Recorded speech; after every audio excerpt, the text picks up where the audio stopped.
today to talk to you about is the title that Becky asked us to kindly come and get involved with, which is obviously preparing to be employed. So we've worked with Manchester Digital on a few occasions to help with the switch to digital approach. And yeah, hopefully today we'll cover some bits that will be helpful for yourselves. But we hope that whilst we talk a lot about lots of different subjects, if there's any questions at the end, like Becky said, feel free to ask. So let's get started. So Naomi is going to give us an introduction, then Thomas, and it will come back to me. So go ahead, Naomi. Are you a software engineer? Sorry. So yeah, hi, I'm Naomi Smith. I'm a talent acquisition specialist for Zuhlke in Manchester. So I am involved in recruitment and I work alongside Andrew heavily, and we're growing the Manchester team together. Thomas? Yep, hello, my name is Thomas Sherwood. I'm one of the lead iOS engineers at Zuhlke in Manchester. Work on several projects for different clients in and around the Manchester area or potentially further afield, and just help them get stuff done effectively. And I'm Andrew Westmore, and I'm the head of competence unit. It's a really weird title, but basically I look after recruiting, onboarding, the people care, training and development, and then through to finding the right people for the right project within our team to fit our client needs. So today's ambition, we are here to prepare you to meet potential employers. So including having an optimized CV and all the documentation and maybe online presence associated with that. Prep personally for your interview. So what do you need to get yourself in readiness for that interview date once you've got one booked? And then talk to you about how you display your skills and experience effectively. It's really important that you consider all the factors that are part of them different stages. So to get us started, what we are going to give you is a little bit of an understanding about who Zuhlke is. The reason is that many of you may not have heard of us, and we don't get talked about. We often interview people and people don't know that we exist. So just to give you a bit of understanding about the background we have. So we're a consultancy, we're an international one, we have offices all over the world, and we work in different sectors: banking, insurance, government, pharma, life sciences, utilities. And we have a little office that we moved into at the start of lockdown, but obviously we're not there. We're all working at home, hence in the guest bedroom, and Naomi and Thomas herself in their own places. But yeah, we have a little floor in the Northern Quarter, which we're very proud of, but we hope to be back there soon. We are new here. Zuhlke has existed for 20 years in the UK, existed for over 50 years in the world, but actually we're still starting our brand journey. So that's why you may not have heard of us. We've started working with Manchester Digital a lot to try and develop some opportunities to work with the community and obviously new talent that is coming through. And yes, we've been involved in the apprenticeship scheme, and we're doing some graduate placements. I was actually interviewing graduates this morning. Exciting to be involved with that. And we're developing our future talent plan by being involved in events like this and the Future Skills Festival that obviously Becky spoke about as well. So let's get started. So I'll hand over to Naomi about how you land your first role in digital. Thanks, Andrew. So so this section really is just that kind of back to basics, really. So if you're looking for a change in career, what are kind of the steps that you need to take? So step one. As with anything, if you're getting into something new, it's do your research. Obviously, it can be quite daunting to not know exactly, what is the right tech role for you. I mean, you probably may have seen job descriptions with all the jargon and, what does it all mean? But it's important that you carry out research into the potential careers that are interest, and also look at the requirements that are involved. At this stage as well, it's important to be realistic. There are so many tech jobs out there, but don't get disheartened if you apply for things and you don't get a response. And it's take it as a stepping stone in terms of, okay, well, I might not have this, but what can I do in order to achieve this? Also look at which companies might interest you as well. I mean, Manchester, perfect example, is a great tech hub. There are so many great companies out there that offer great opportunities as well. So just have a look around, see, what companies do, maybe kind of what industry and so on. Also which location. I mean, obviously it's not as relevant right now, but when we are back to some kind of normality, is it Manchester where the location where you want to be? Do you want to go to London or any other location within the UK or even abroad? And obviously with that, you have to consider about relocation and the bigger picture as well. So tying into that as well is the personal impact. So, you know, if you are going to move location for a job, you know, what are the consequences of that? You know, what do you need to do? So in essence, be prepared. And also be intentional about your applications. So don't just apply for anything and everything. It's important that the roles that you are applying for are the ones that you can see yourself at. And that's the biggest thing really, is that you don't want to be somebody who is sending out so many applications and not really kind of taking note of what the job description is asking for or what the company is about. And again, it will only you that will benefit at the end of the day from this. So the next part after doing research is your CV. So I've got a couple of tips really for, what employers look for on a CV. So I've got some further notes further, but just quickly kind of back to basics. So it's make the CV at least 2 pages long. Again, we're not looking for a CV that is lots and lots of pages. It wants to be kind of short, snappy, precise. And if you do have something of a work is longer, and that's okay. You want to make sure that it is the most relevant information on the CV, and your work history you can just kind of state at the end, like a previous work history available on request. Also, one of the most crucial parts is spell checking, proofreading. Make sure it makes sense. Also, what's good to do as well is maybe get a friend to read your CV, or someone in your family, because again, it's good. Like for example, myself, like when somebody else reads it, they might notice things that you don't, or kind of grammar or things like that. Also coming down to see you about Andre. Also about kind of organizing section by section, and again, picking might sound quite simple, but making sure that it's easy to read and kind of comes across clear and concisely. So with your font sizes. So just a little bit more, just a few more tips in terms of how to write a good CV. So building on that, so our basis, obviously I said no more than 2 pages, but it's about keeping it real. The last thing that you want to do is be putting things on your CV which you haven't done, because at the end of the day, it will get found out. So it's important that you are truthful, and if you are applying for a role that things are on there, that's okay. It's about kind of your personal skills, or maybe the previous jobs that you've had that could apply to that role as well. So also as well, what's important is tailoring your CV for the role. And again, kind of linking back, it's not about lying, it's about kind of getting those key attributes out there that employers are looking for.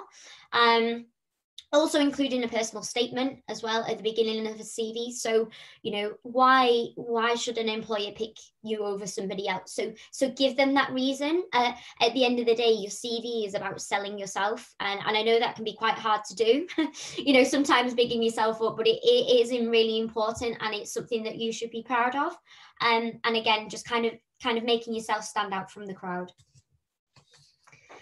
Also as well, what's important is avoiding generic overused phrases.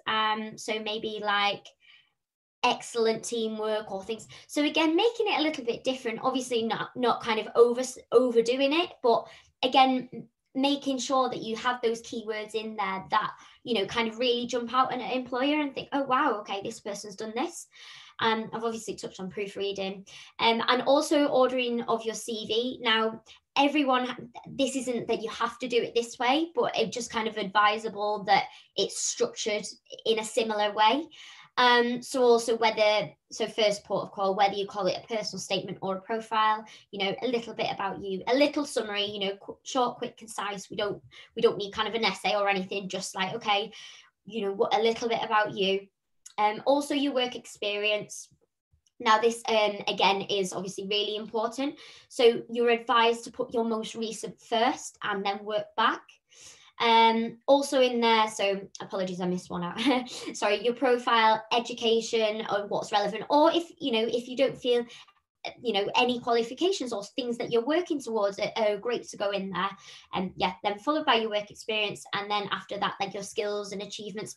Or again, you can swap it around. I mean, again, it's not like you have to do it this way. If, for example, you might feel skills and achievements are more relevant instead of like the education part. Again, that's great. It's just getting kind of out there, you know, what it is about you and what you're doing. Also, I mean,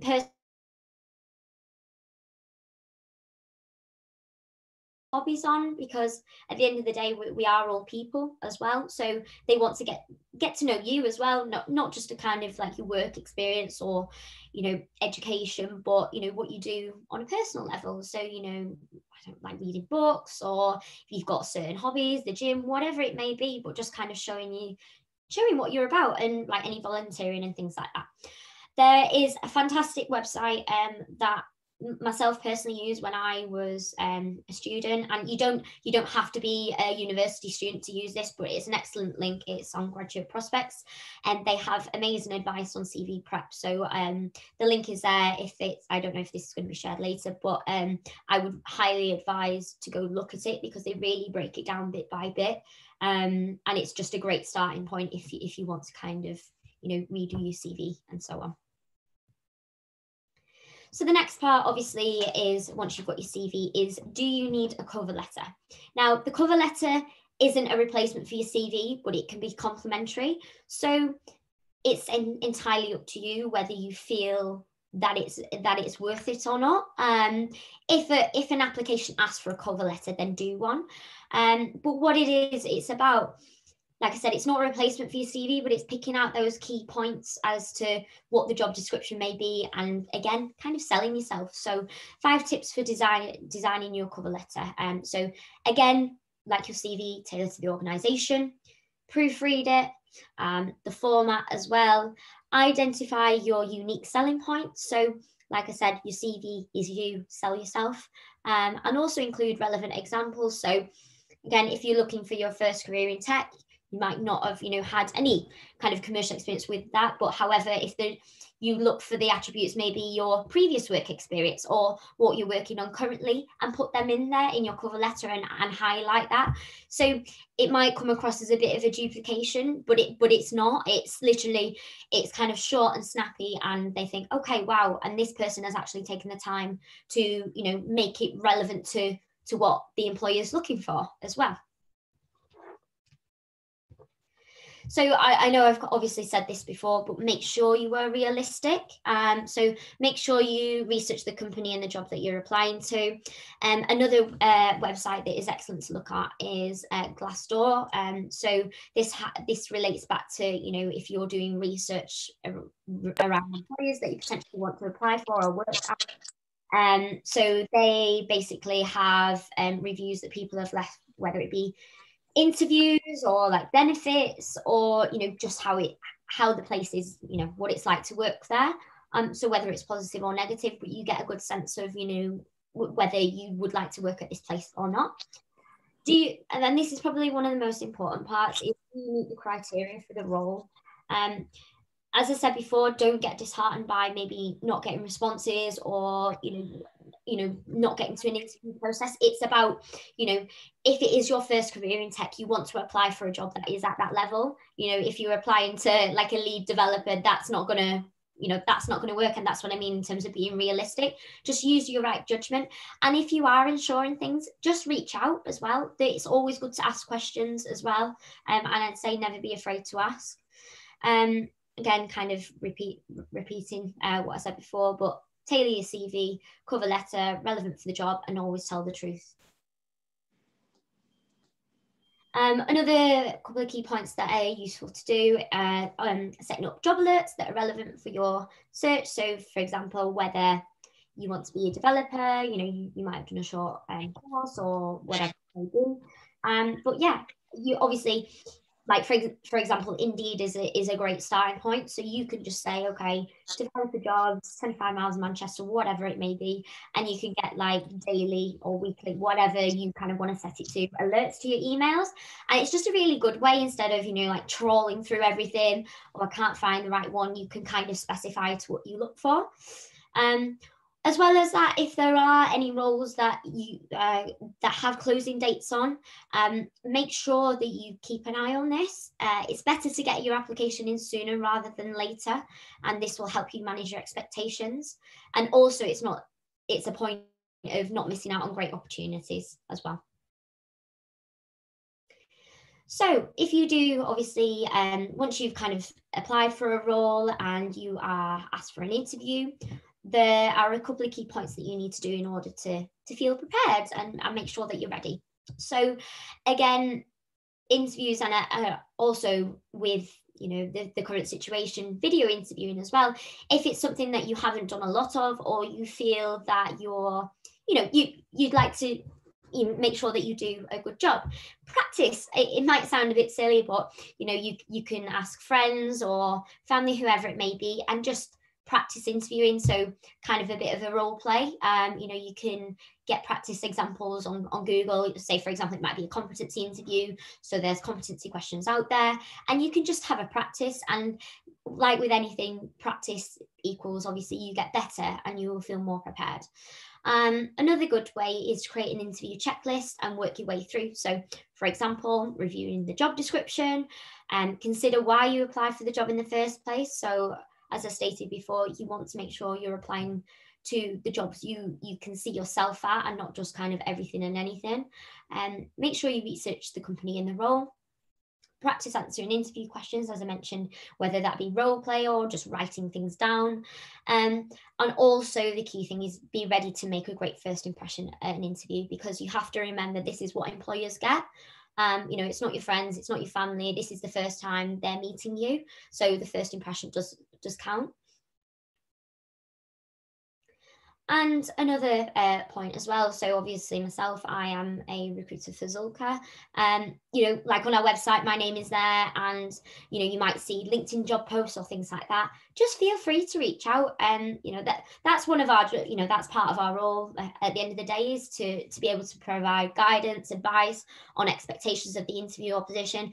And even if it's, for example, a position that isn't quite right for you, you know, I've had people ask me, and I'm more than happy to help, you know, whether it's advice on the CV, you know, what you should be looking for, anything. So don't be afraid to ask those questions. If you've got a question, just ask it, because otherwise you won't get the answer.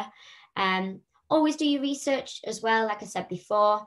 And again, you know, from a recruiter perspective as well, whether that be internal or agency, you know, we are here to help you find a job as well. So whether, for example, I'm from an agency background, so, you know, it's important to keep those relationships positive as well, because at the end of the day, you know, we are here to help you. And like I said before, whether that's, you know, helping with CVs, cover letters, general queries about the company, the role, any additional information you'd like to find out, and then, yeah, please feel free to reach out. And finally, from my point is that I feel that obviously networking now, obviously, like with social media, and especially again, kind of, you know, everyone being online currently, this is a great starting point, is your networking and making those initial first steps. So like I said before, you might not know specifically what you want to do, but in order to make that transition into a tech role, it is your responsibility. So one of the best ways to start the learning process is, again, maybe just looking on LinkedIn, you know, at the companies, the people that work there, what kind of roles they do, and you start to get a good feel for kind of what things are about or what might take your interest. Also as well, there, like, for example, Manchester Digital, this talk now, this is a great kind of stepping stone to ask questions. There's talks, so reach out to the wider tech community. You know, are there any online meetups at the minute? And yeah, I mean, at the moment as well, there are many, you know, fantastic meetups and talks going on. So this is a real good starting point for you to kind of get into a career in tech. Okay, thank you very much, Naomi. So my section, I'm going to cover the sort of next stages. So in preparing for the interview. So this is relevant to our roles and the way we play it in Zuhlke. So obviously Naomi does all that support to help someone get that interview, and obviously going through supporting them, that having the right documentation. And then as a HCU, I will run the interview. Obviously, what I'm trying to give you is some guidance that from the time I've been interviewing at Zuhlke and in the past, to help you rehearse, test, and get in the zone. There might be some repeating elements here, but it's just trying to stress the importance. So rehearse, it's a performance. So you wouldn't do a marathon without doing a warm-up. So like Naomi was suggesting, have a consider ringing your friends on FaceTime and practicing how you come across on camera, and because it's such an important part of interviews at the moment. It's not about you being camera ready, but it's about just feeling you can communicate and feel comfortable with that process. So rehearsing your answers and role playing that with your family and friends is one of the suggestions I'd make. And that may be that, okay, you may have used Zoom for something like this before, but actually do you feel comfortable using that when you're doing that in an interview process? Make notes, have cues and prompts. So one of the things that I've heard colleagues do in the past, or people who've gone for interviews, is if they want to make sure they pull out some really key important parts of either the job spec or things that they want to make sure they convey. So an experience or something that's relevant to them as a team player or something like that. People will put post-it notes around their screen. So maybe a post note to say, actually, I must mention this, or I must talk about that. And it means it's out of your head, but it means if someone says, oh, have you got any questions, or if you want to raise something, you can look around your screen and there's cues and prompts there. So think about that ahead of time, so it doesn't feel like you've got loads of notes, if that makes sense. It could be just a case of putting some key things you want to cover. And don't worry if the dress rehearsal goes wrong. So what I'm referring to is if you struggle with trying to practice with your family and friends, don't worry, that's the practice run. That's where it's supposed to. Even if it comes down to actually when you're doing the interview, here at Zuhlke, even though we're spending lots of time on camera, we get it wrong all the time. We're muted or unmuted or whatever. It happens. So don't worry about it. But the key thing is I would encourage you to do a dress rehearsal. I would encourage you to practice your answers, like Naomi said, from some of the resources you can get online, but also practice on a video talk and feel like you can convey it. Sometimes by talking it over in your head gives you that context, gives you that wording where you'll question it ahead of obviously being questioned in the interview. Test your connection. So it may be a new platform you're going to be doing the interview on. So we use Teams, but we occasionally use Zoom, which is why obviously we're on this as well today. So it might be the fact that you may want to ask to test it. So it may be you reach out to the recruiter or the HR member to say, actually, I'm really not sure about this, or I've never used this video conference. Can I test it with you beforehand? They'd be more than willing to do that. It is about you feeling comfortable so that you don't feel like I've got to click all the buttons at the right times. Make sure that you do that. And if it can be, so if it is something like Zoom, obviously have a practice run, call your friend. Let's just make sure you feel comfortable, especially if you've decided that you want to maybe share some content on the screen, like screen share and things like that. It's worth having a run. Don't worry if the internet plays up. My internet goes down through interviews all the time. And the key thing I'd say is have a backup comms option. The reason I say that is that either the interviewer hopefully will have your phone number, but it's also important that you may want to have the number of the recruiter or the line manager or whoever you're going to be talking to. Generally, it may be the recruiter just to go, I'm having problems, or I'll give you a ring in a second. It happens all the time, so don't worry about it. But it's worthwhile thinking, well, as a backup, I'll make sure I've got their phone number just so I can give them a call if something drops. If you're using personal Zoom, and this is just from something that I noticed myself, I use my work laptop for quizzes at the weekend, and I realized I put a funny background on. Obviously, then the minute you join an interview or something, you want to make sure you've changed your preferences. So make sure you adjust any preferences around the software you're using to make sure that you're ready. So when the camera goes on, there's not, even if it is, it's okay. It may be a funny thing. It may break the ice, but make sure you feel comfortable with that. Okay. And then the last aspect for me when you're prepping for the interview is getting into the zone. So it's optimal for yourself if you can get into a place where you feel free of distractions. Now, it might not be possible. It may be the case, and I've interviewed colleagues, candidates over the last few months where they've had children running in the background, the dogs come in, the doorbell's gone. It's fine. It happens to me. Literally just before this presentation, I said to Becky, someone's hammering on my door, and it was the postman, and he was like, he wanted to make sure he delivered the parcel. It happens. So if it happens to you, just explain. And even if you decide at the start of the interview going, just so you know, the dog's going crazy, or I've got the little one here and they're running around, it's fine. And especially in current times with childcare and things like that, it's hard sometimes to find that distraction-free place. But even if you do get distracted, like I say, if something happens outside or whatever, just make a point of raising it. But we understand it's happening to us all the time. One thing about getting in the zone is considering going for a walk or doing an activity that takes you away. So you could spend all this time doing the research and the notes, etc., and maybe line them around your monitor or wherever you feel comfortable with it. But make sure you're not sat there for the 15 minutes beforehand, getting more and more built up to the presentation or to your interview.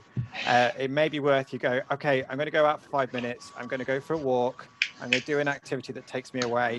I don't know, watch YouTube, do something that maybe distracts you for that bit, because actually it may come to a point where you get to the interview and you already worked yourself up. So I'd just be conscious of maybe going for a walk or doing something to make sure you have that little bit of break to come back and you know you're prepared. Obviously, reflect on your notes. Like I said, there's the post-it notes is one idea, but it might be that you have other notes in front of you, and that's fine. Don't try to overkill it with like so much that you're then worried about reading them. But the key thing is that the notes give you prompts. It's to try and stop you from memorizing everything. So I've seen candidates in the past that may have printed off their CV and had that in front of them so they can make sure they talk about that and highlight it.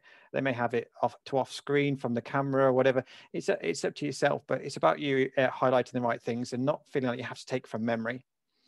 And don't worry if there's a lot going on. Like I said, we're all human, and like I said, I've only found out that people have got notes because they've mentioned it or because there's stuff going on in the background. And even when I've heard on a video call, I've heard the doorbell go, I'll often say, okay, do you want to go and get that? And most interviewers will let you, I mean, we'll go, don't worry, we can hear things are going on in your background. We'll make it work, whatever possible. It's one of them situations that we're all human as interviewers as well as candidates. We want to make sure that you get the best experience possible. And we, as Zuhlke, leave lots of leeway in our interviews to make it hopefully feel relaxed. So if things happen, we can get on with it fine when we get back to it. Okay. So I'm going to hand over to Thomas to talk about displaying your skills. Cool. Hello, everyone. So I'm going to talk about two small sections here. I'm going to be giving an overview of the best ways that you can display your skill set ahead and during the interview, as well as towards the end of this part of the presentation. Expectations actually going into the interview, especially during these times, because everything's a bit strange. So the most obvious one is this is the time for you to completely toot as many horns as you have as possible. This is your time to shine. All lights are on you, so make a big scene.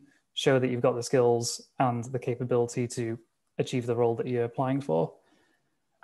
To that end, any kind of project, regardless if it's directly related to the role, is always good to bring up purely from a conversational perspective.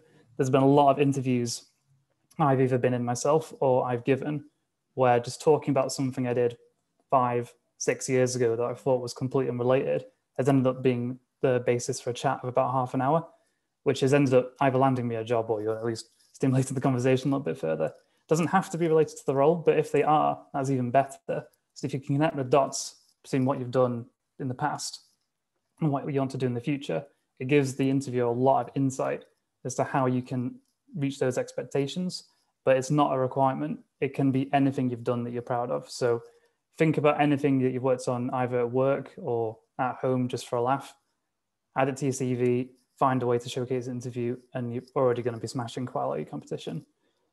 As I've mentioned on the slide as well, this includes stuff like just posting to a blog. So there's quite a lot of people within the Manchester scene that I'm friends with who either run or have just posted once on some blog that's been online. That's immediately landed some attention in the interview. And quite a lot of people forget about that. Like blogs are still read by quite a lot of people, which is news to me sometimes. But if you've done that before, great, include it as well. That includes things like forums or QA sites like Stack Overflow. If you've answered a popular question, that's a good one too.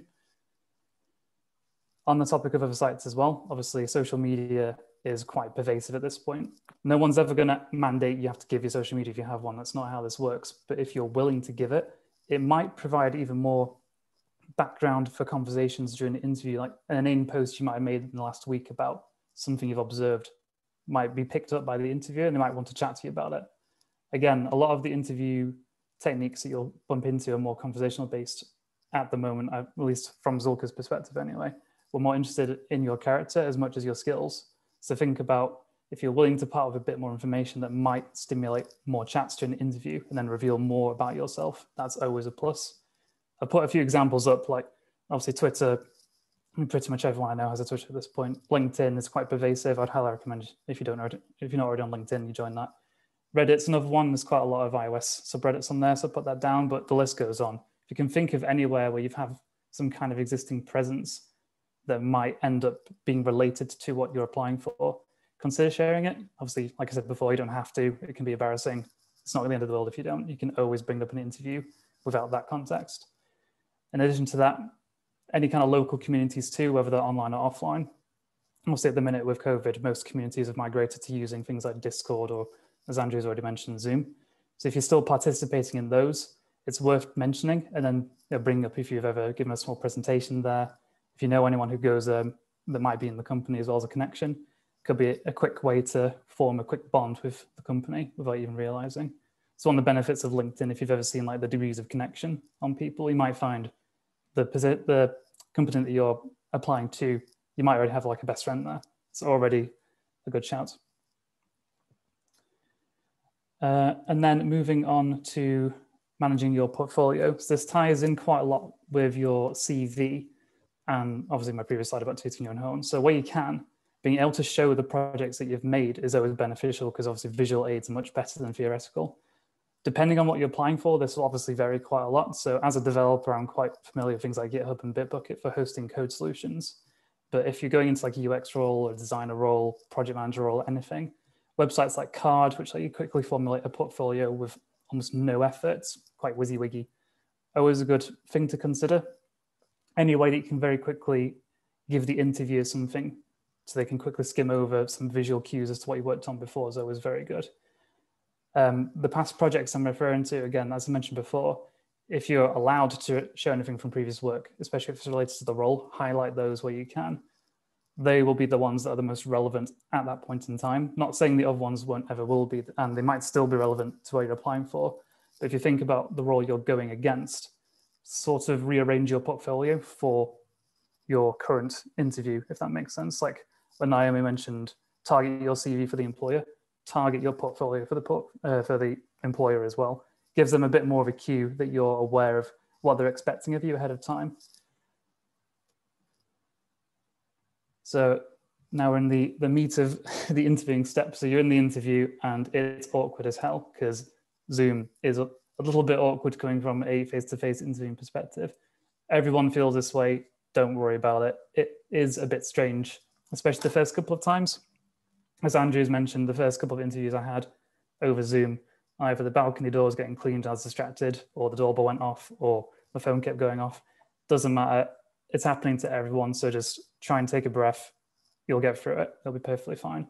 The main thing to keep in mind, though, is beyond that, everything else is kind of still the same.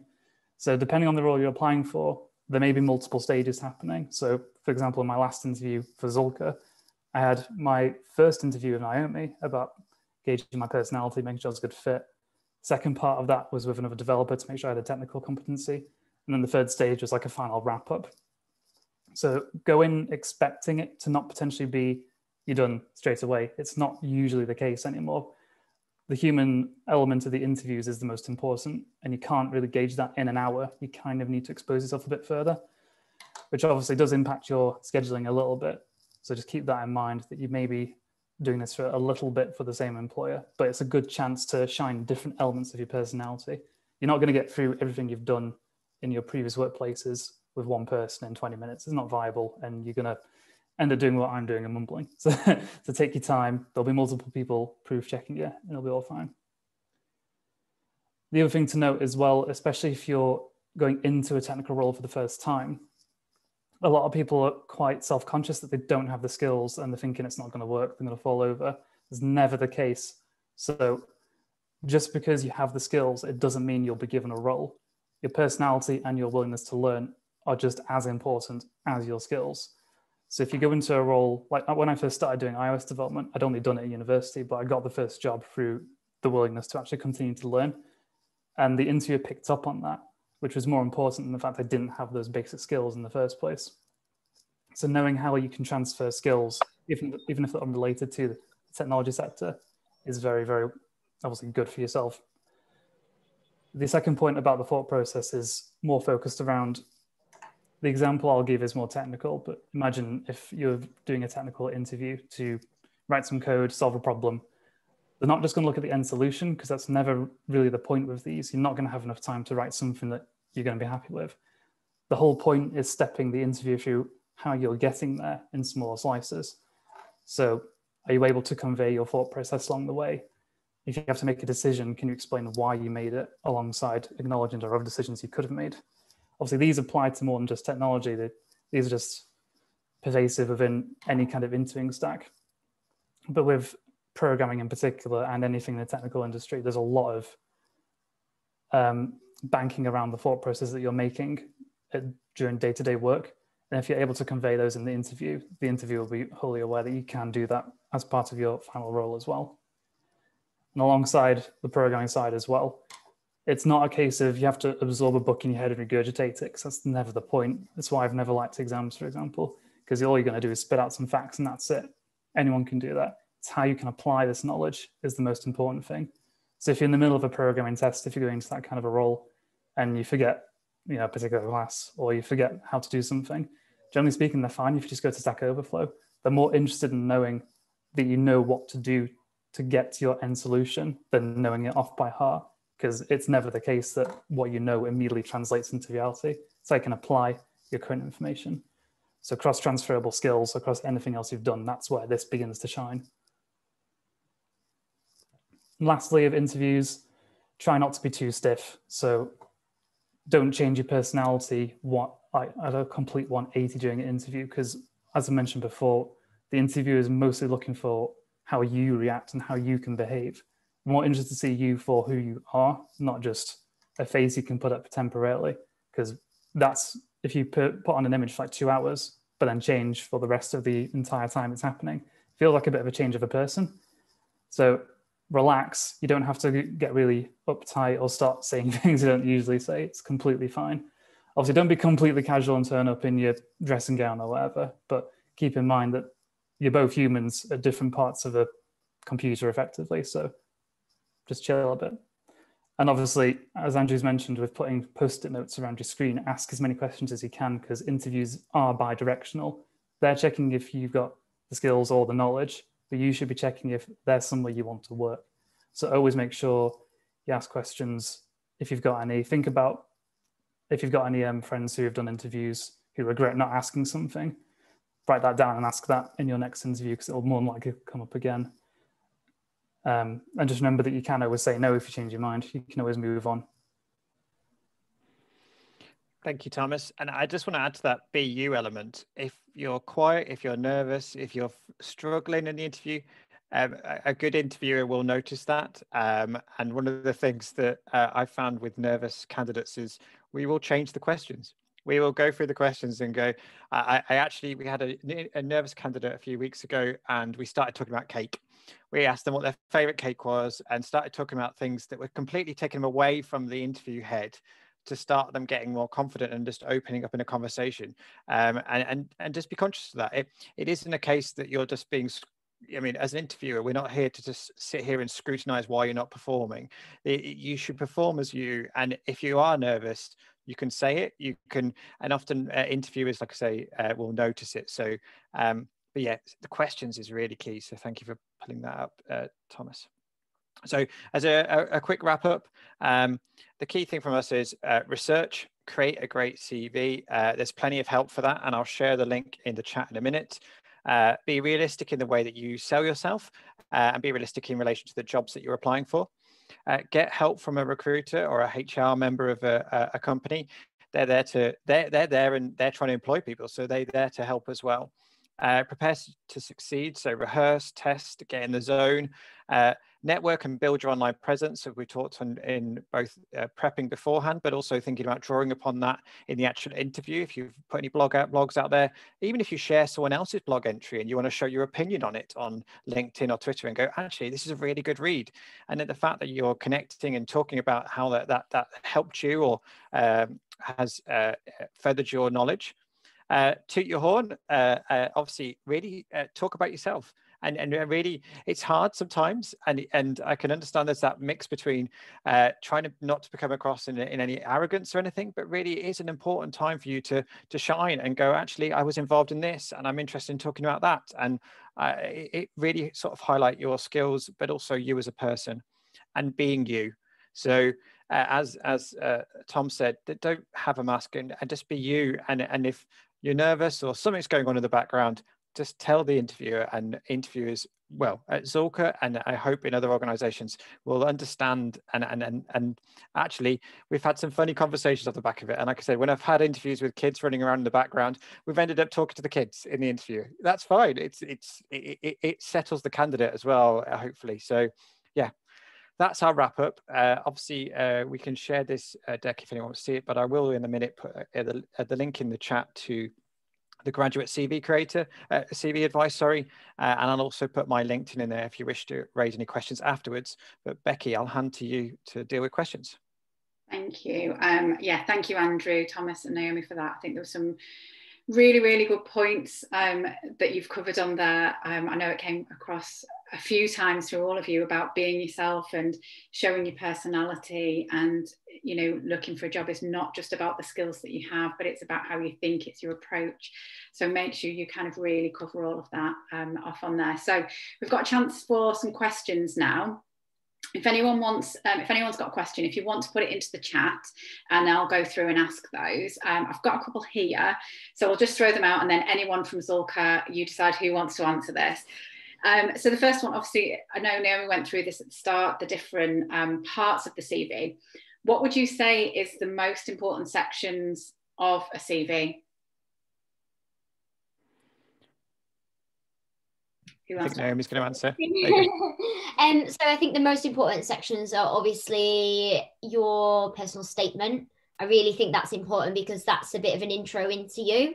And like I said, your CV is to sell yourself. So just like, you know, why should they pick you for the role? Also your work history as well.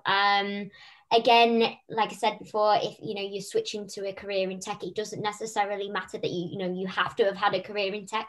It's those kind of key skills which link to the job description. So they might say good communicator or stakeholder engagement, or that, you know, there's lots of different things that you might have had in the past, but make sure they're highlighted throughout your CV. So like we said before, you tailor it to the job you're applying for, but don't lie.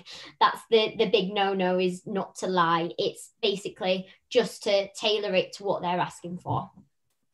And I would reinforce the summary is great, because it's the starting point of us reading that CV. That sort of personal statement at the start is capturing you in a few lines, and it really helps us understand you and introduces your CV. And I would say, to draw on the work experience element, even if you've not worked in anywhere in IT, talking about anything, working in Asda as to stock up the shelves, to working in a team in a McDonald's, or wherever you've worked, you can highlight skills that are transferable. So put key employment on there. And that sometimes when you've worked for somewhere like, I don't know, 6 years at McDonald's, it shows the longevity of your commitment to somewhere. It shows your team playing skills. It shows that you've been able to deal with customers, and probably some difficult customers. And that is very transferable to working with any organization. It's really about highlighting them skills. And it may be, like you say, clear communication or team play. It will come out from showing that experience. Whether you think, oh, it's not IT applicable, actually, we can highlight things that we'll be able to see things through your commitment to that role, through the elements of, even I've worked in factories in the past, and even putting that in there in relation to teamwork, working in cold conditions. I've worked in chilled factories. It's about you being resilient and showing your commitment to a role. Yeah, perfect. I have got another question that kind of links into this. What's the best way to adapt your CV if you're kind of, maybe you're career switching, you're entering into a new field or a new area of expertise? What's the best way to kind of show that on your CV? That's quite hard to say, really, because it's down to you, really, and what you've done as your career and what you're applying for. Like I said before, you want to be able to pick out the keywords in a job description and kind of highlight that in what you've done in the past. apologies, I can't give much further information than that, but it's basically, like I said, you have to look at the job description. Okay, what's the criteria? Okay, what are the key attributes that they're looking for? Like I said before, good communication or organization, whatever it may be. So then obviously, whichever role that you might have had in the past, you might have been, you know, organizing whatever or dealing with different people. So again, it's just getting those things in there, and that's what I mean in terms of tailoring it to the role. So you want to kind of make it a match, really. So you look at, okay, I've got those keywords there and I've got them in my CV, and that's the best way to kind of move forward with that. It might be, I'm going to pick that example because I've worked in Saturday jobs. I've done sort of the fast food chains and things like that before. But if you think about, even if your last role or the role that you're currently doing is working at McDonald's, it may be that in your opening statement you go, for the years that I've worked in a restaurant, etc., I've worked well in a team. But it was maybe something, the touch screen design that I've seen in the way that our customers operate it, that user experience. I always thought there was opportunity to improve it, and I'd always see the difficulties and the user issues. And these are all elements of user experience that tie in to how we developed great products. So if you can see that in the products that your company is using, or in the day-to-day where you're working on a till or something, these are all transferable skills. We produce interfaces for lots of different applications. So it might not be a web or a mobile app, but if you can relate and say, actually, I could see there was issues in that user experience, and therefore it made me interested into how do I go into user experience design, or how do I develop code that makes a better customer journey there? Yeah, absolutely. And I think that picking up on that point, it's tell people why you've changed. What's that passion? What's that driving that change? Because that's what people want to know, not necessarily, they won't necessarily see it as a negative. You use that as a positive to kind of talk about your story. So we've got a few more questions in the chat, so I'll try and run through. So Nikki's written, any tips for on-demand interviews where you're not actually being interviewed by someone? I've never heard of these. So I mean, in terms of, like, you might have to send a video of yourself to an application, I'm guessing that means. Yeah. Again, it pretty much as if you were doing an interview, practice before you film it. So I think there's like certain applications that might ask for answers as a video. But yeah, what I would do is, maybe if you've got the questions already, just do a bit of a rehearsal before. Like Andrew touched on, you might take like 10, 20 goes, but again, just to get yourself familiar with it, is probably the best way to go about it. Yeah, it's a strange situation. It's not something that I've ever witnessed. That's why I wasn't sure on it. But I think whilst they may get some questions, they might send you. I maybe would not only think about your answers to the questions, but maybe before that, think about what you want to tell them. So if it's a case of, yes, they've got a question about my job history or something like that, I don't know. But if you go, well, I want to make sure I tell them about, I'm a team player, that I have done this and done that, and think about them to make sure that they are all highlighted in your video in some way, regardless of the questions they're raising. Think about the key things you want to highlight.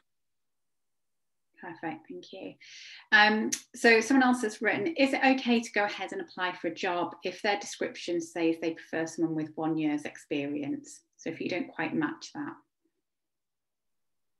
My perception on that is to talk to the recruiter. So talk to a recruiter that is either connect with them on LinkedIn, or there should be an email address on the site that you're going for that job advert through, and just message them and say, you've said you want at least a year. I maybe have some transferable skills. Would you recommend a route? Has anyone who hasn't got a year done anything in the past that has helped them get that year's experience? So the recruiter may direct you towards boot camps they've worked with in the past, or something that allows the person maybe not to get years experience, but get them up to speed. There are several in Manchester that do boot camp approaches, but it might be that it's just, from my point of view, ask the recruiter in the same way that Naomi said, just reach out. Obviously, if they're asking for 3 to 5 years, then there's a bit of a stretch, but if it's a year's experience, there's always a conversation to be had there. Yeah, I think that's a really good point. And don't always think that experience has to be a paid job. There's lots of things that you can show where you've got experience, whether that was interning, whether it was kind of some voluntary work that you've done, whether you've been working on a project, but it's kind of been in a real life situation. So as I said, speak to the recruiter, but think about how you can, what experience looks like to you as well. I think if any of us look back at our careers, even us as wherever you've done, there may, I think it's hard, and we try to remove this from our job adverts when we talk about years of experience, because you can do a year at a business where you don't feel like you've got any further, that you've not actually achieved anything because of the employer or the situation. And does that really count as a valuable year? It's more about what you gain from it and the experience, whether it's within a year or 6 months or less. To highlight where Becky's coming from, I think a year and any duration is sometimes a bit messy, because it's all about what you've picked up, what you've gained, not the length of period you've been doing it for sometimes. Yeah, absolutely. So we've got another question here. Do we need to add module marks to the CV? I wouldn't say so, no. I mean, again, it depends what you're applying for. You might feel, for example, if you're a graduate, you might want to break down the modules, but I think more it's about, I mean, again, I don't know, I don't know whether we're talking about college or university, but if it's university, for example, it's more so what you're aiming, you know, what's at the end, are you aiming for a first, 2-1, what's kind of your grade really? It's good to put down maybe what you've covered, but not necessarily in module marks. But again, if you want to do that, feel free. It's quite hard to say. If you think about it, I've been out of university and education for a while, and it's no judgment that some people don't do well in education on particular modules. I didn't do very well on some certain modules in my university experience, even though I may have chose them. It's really about the fact that the modules, listing them maybe help us illustrate the things you may have covered. We're not looking for your score on it, if that makes sense. And someone who's done I started very small in a small company. When I got a first at university, the mark didn't get me my future jobs. The fact that I went to university and covered some subjects and got some experience helped me, not the mark. Perfect, thank you. So we've got time for maybe 1 or 2 more questions. So how long would you expect the CV, kind of your personal statement on your CV to be? This person's saying they feel like they've only got space for about 2 or 3 lines. What is it that you're looking for? That's enough. That is absolutely enough. Again, it's like pretty much kind of short and snappy. Again, like I said before, we're not looking for essays or whatever. It's just 2 or 3 lines is perfect. You know, what makes you stand out from everyone else? What can you give to that job? And that's all you need. And you may want to go to, I don't know, a partner, a friend, and go, I'm looking to apply for this job. What would you say about me? And maybe they can give you some examples, and by talking to them and go, oh, well, you're a really great team player, or you always care about people, or whatever. Then you can start brewing that down into 3 lines and start distilling it down into a few lines. You don't feel like you just have to sit there and go, I don't know what 3 lines to write. Ask people to help. Perfect, thank you. And then we've got another question here. As an employer, do you look at how many people, do employers look at how many people you are connected to on LinkedIn? So do you look at the candidates and see what they're connected to? No, you can see all 3 of us are shaking our head. No, it's good to network, as we've talked about, networking, and it's good to have that connection, but it may be that you don't know that person, you just you connect to them because you're of interest, or you want to ask a question. But no, it's not like any other social media where there's a volume expectation. We don't. It's not about that at all. Connections are definitely useful for the person looking for the job in case they might have an existing connection at the company, because then that might open the door to a chat, but it's never in reverse. We're not going to hire someone for having 1,000 connections, because it doesn't tell us anything about them. It's more for your benefit when I was talking about the network. So again, like, you know, like Thomas is saying, it is like getting your foot in the door maybe, or asking those questions. It's more for your kind of, more for you really, personally. Perfect. Well, I'm going to say thank you very much to you all, because we're actually coming to the end of the session now, so we've not got any time for questions. I will go through the questions, and if we can get some answered, I'll send them out, and I'll send you all a link to the video from today's session as well today. So again, a huge thank you to the Zuhlke team. So Andrew, Thomas and Naomi, thank you for your time. I hope everyone has found that helpful, and there's some useful tips. If you've not already, then you can register to attend Talent Day. If you go into the Manchester Digital website, you'll find all the details about that. On Talent Day, you'll get the opportunity to meet with employers. You'll see what vacancies that they have got, and you'll be able to go and talk to them about any relevant vacancies on the day as well. So head over to Manchester Digital and you'll find the information about that there. But thank you everyone, and enjoy the rest of your day. Thank you. Cheers. See you later.